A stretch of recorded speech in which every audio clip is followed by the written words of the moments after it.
Sandwich Dad and Sandwich Lad here. Yesterday I made some pulled pork in the slow cooker, so let's have a look, shall we? Let's see if I can keep up. I went pretty fast here. Put the pork tenderloin in the slow cooker, a bit of salt, a bit of pepper, onions, garlic, sugar, ketchup, Worcester sauce, smoked paprika, oyster sauce, can of that stinking root beer. On high and make some slaw. Got carrot, got some red cabbage, we need some apple. Throw in some mayonnaise, Dijon, apple cider vinegar, was garlic powder maybe? Celery seed, salt, pepper.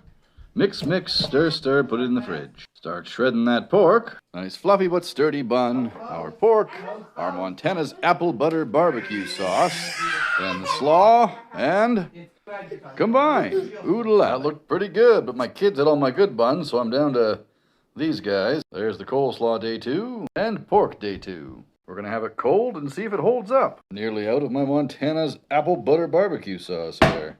And the slaw. Combine again. And let's have a look. Yes, sir. It's true, kids love that water.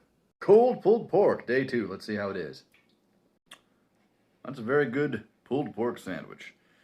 Give my recipe a try. Tell me what you think. This is Sandwich Dad saying good day.